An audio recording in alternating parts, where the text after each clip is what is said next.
ॐ भूर्भुवः स्वः तत्सवितुर्वरेण्यं भर्गो देवस्य धीमहि धियो नः प्रचोदयात्। ॐ शांति शांति शांति। Namaskar, my dear friends. This is third video on self-inquiry of Bhagwan Sri Ramana Maharshi's teachings. This is question number 16 put by a devotee to Maharshi. Devotee puts the question: how do egoity, soul, self and Brahma come to be identified? Maharshi replies, like those who listen to a story with their attention fixed elsewhere, the mind whose residual impressions have worn away does not really function even if it appears to do so.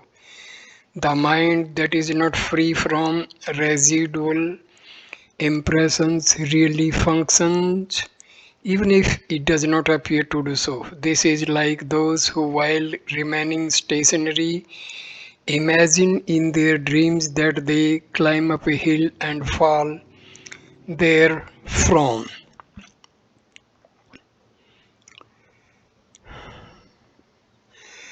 Maharshi, the example. Number one, the iron ball, the exemplified egoity. Number two, the heated iron ball, the soul which appears as a supreme position on the self. Third, the fire that is in the heated iron ball, the light of consciousness that is the immutable Brahma which shines in the soul every day. Fourth, these are all examples. The flame of fire which remains as one, exemplified the all-pervading Brahma which remains as one. From the examples given above, it will be clear how egoity, soul, witness and all witness come to be identified. Just as in the wax lump that is with the smith, numerous and varied metal particles lie included and all of them appear to be one wax lump, so also in deep sleep the gross and subtle bodies of all the individual souls are included in the cosmic Maya, which is nescience of the nature of sheer darkness, and since the souls are resolved in the self becoming one with it, they see everywhere darkness alone. From the darkness of sleep, the subtle body which egoity, and from that egoity, the gross body arise respectively.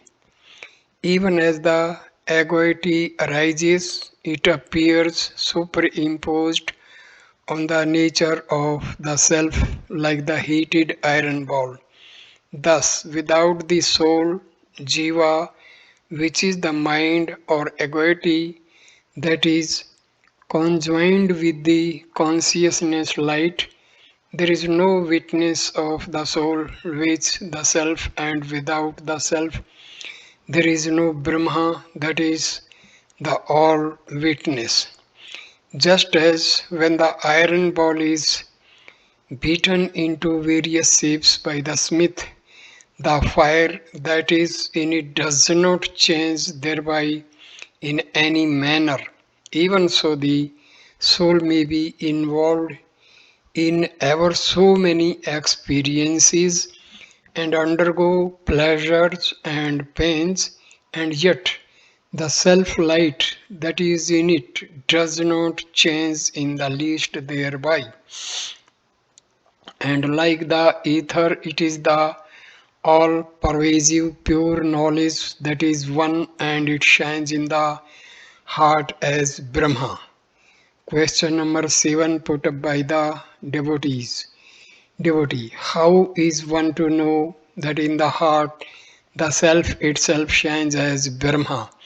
Maharshi replies, just as the elemental ether within the flame of a lamp is known to fill without any difference and without any limit, both the inside and outside of the flame, so also the knowledge ether that is within the self light in the heart fills without any difference and without any limit, both the inside and the outside of that self light. This is what is referred to as Brahma. 18. Devotee, how do the three states of experience, the three bodies, etc., which are imaginations, appear in the self light, which is one, impartite, and self luminous? Even if they should appear, how is one to know that the self alone remains ever unmoving? Maharshi replies, the example number one, the lamp, the exemplified the self. 2. The door, exemplified sleep. Example 3. The doorstep, exemplified Mahat Tattva. 4th. The inner wall, exemplified nescience or the causal body. 5th. The example, the mirror, the exemplified the egoity. 6th. Example, the windows, the exemplified the five cognitive sense organs. 7th, the inner chamber, exemplified deep sleep in which the causal body is manifest. The example 8, the middle chamber, the exemplified dream in which the subtle body is manifest. Example 9, the outer court, the exemplified waking state in which the gross body is manifest. The self, which is the lamp one, shines of its own accord in the inner chamber, that is the causal body. 7. That is endowed with nescience as the inner wall. 4. And sleep as the door. 2. When by the vital principles as conditioned by time, karma, etc., the sleep door is opened, there occurs a reflection of the self in the egoity mirror. 5th, that is placed next to the doorstep, Mahatattva. The egoity mirror thus illumines the middle chamber, that is the dream state. 8th, and through the windows, which are the five cognitive sense organs. 6th, the outer court, the waking state, when again by the vital principle as conditioned by time, karma, etc., the sleep door gets shut, the egoity ceases along with waking and dream, and the self alone ever shines. The example just given explains how the self is unmoving, how there is difference between the self and the egoity, and how the three states of experience, the three bodies, etc., appear. Question number 19.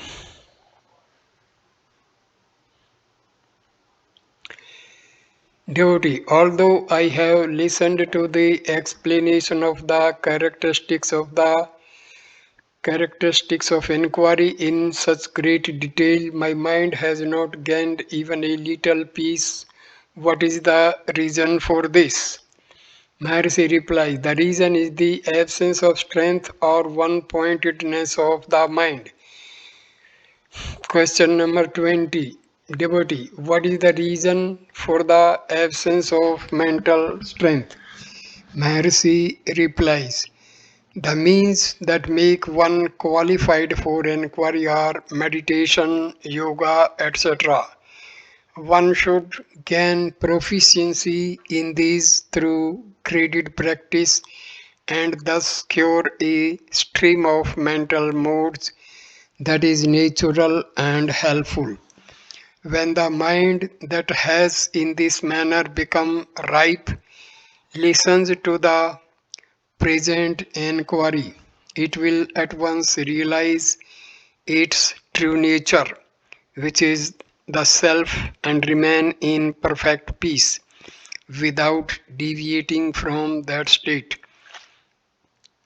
To a mind which has not become ripe, immediate realization and peace are hard to gain through listening to inquiry. Yet, if one practices the means for mind control for some time, peace of mind can be obtained eventually. Question 21.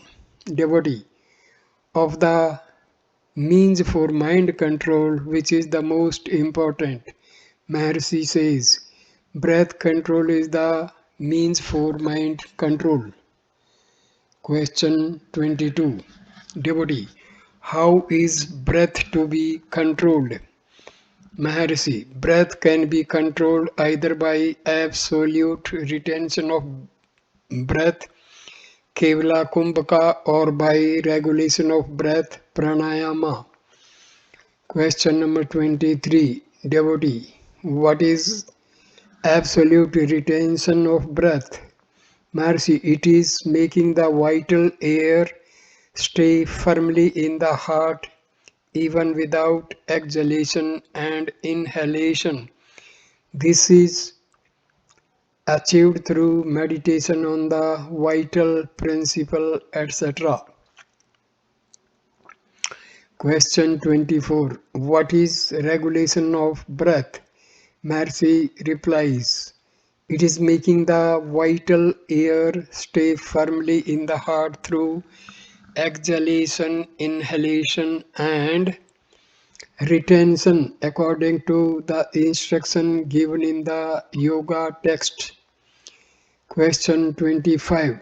Devotee, how is breath control the means for mind control?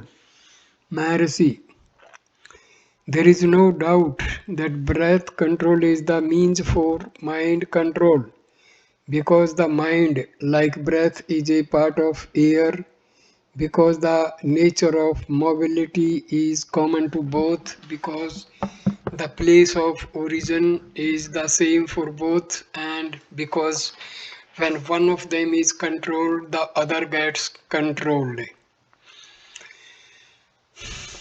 Question number 26. Devotee, since breath control leads only to quiescence of the mind, manolaya, and not to its destruction, manonasha, how can it be said that breath control is the means for inquiry which aim at the destruction of mind? Maharshi replies, the scriptures teach the means for gaining self-realization in two modes, as the yoga with 8 limbs, Ashtanga Yoga, and as knowledge with 8 limbs, Ashtanga Jnana, by regulation of breath, pranayama, or by absolute retention thereof, Kevala Kumbhaka, which is one of the limbs of yoga. The mind gets controlled without leaving the mind at that. If one practices the further discipline such as withdrawal of mind from external objects, pratyahara, then at the end self-realization, which is the fruit of inquiry, will surely be gained. Question number 27. Devotee, What are the limbs of yoga? Maharshi, Yama, Niyama, Asana, Pranayama, Pratyahara, Dharana, Dhyana, and Samadhi. Of these, number one, Yama, these stand for the cultivation of such principles of good conduct as non-violence, ahimsa, truth, satya, not stealing, asteya, celibacy, brahmacharya, and non-possession, aparigraha. Second, niyama. This stands for the observance of such rules of good conduct as purity, socha, contentment, santosha, austerity, tapas, study of the sacred text, swadhyaya, and devotion to God, Isvara, pranidhana. Third, asana of the different postures, 84 are the main 84 are the main ones. Of these again, four which Simbha, Bhadra, Padma, and Siddha are said to be excellent. Of these two, it is only Siddha that is the most excellent. Thus, the Yoga text declare. Fourth, pranayama. According to the measures prescribed in the sacred text, exhaling the vital air is Rechaka, inhaling is Puraka, and the retaining it in the heart is Kumbhaka. As regards measure, some texts say that Rechka and Purka should be equal in measure, and Kumbhaka twice that measure, while other texts say that if Rechka is one measure, Purka should be of two measures, and Kumbhaka of four. By measure, what is meant is the time that would be taken for the utterance of the Gayatri mantra once. Thus, pranayama consisting of Rechka, Purka, and Kumbhaka should be practiced daily according to ability, slowly and gradually. Then there would arise for the mind a desire to rest in happiness without moving. After this, one should practice pratyahara. Fifth is pratyahara. This is regulating the mind by preventing it from flowing towards the external names and forms. The mind, which had been till then distracted, now becomes controlled. The aids in this respect are number one, meditation on the Parnava, number two, fixing the attention between the eyebrows, number three, looking at the tip of the nose, and four, reflection on the nada. The mind that has thus become one pointed will be fit to stay in one place. After this, dharana should be practiced. Dharana. This is fixing the mind in a locus which is fit for meditation. The loci that are eminently fit for meditation are the heart and Brahmarandhra, aperture in the crown of the head. One should think that in the middle of the eight-petaled lotus, that is, at this place, there shines like a flame the deity, which is the self, that is Brahma, and fix the mind therein. After this, one should meditate. Number seven, dhyana meditation. This meditation, though the I am he thought that one is not different from the nature of the aforesaid flame. Even thus, if one makes the enquiry, who am I? Then, as the scripture declare, the Brahma, which is everywhere, shines in the heart as the self, that is the witness of the intellect. One would realize that is the divine self that shines in the heart as I I.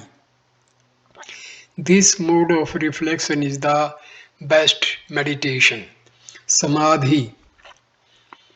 Samadhi. As a result of the fruition of the aforesaid meditation, the mind gets resolved in the object of meditation without harboring the ideas I am such and such, I am doing this and this. This subtle state in which even the thought I disappears is samadhi. If one practices this every day, seeing to it that sleep does not supervene, God will soon confer on one the supreme state of quiescence of mind. So I end this video here. Next video will start with question number 8. Thank you for watching this video. Please like, comment and share the video and subscribe the channel. Thanks a lot. Namaskar, my dear friends.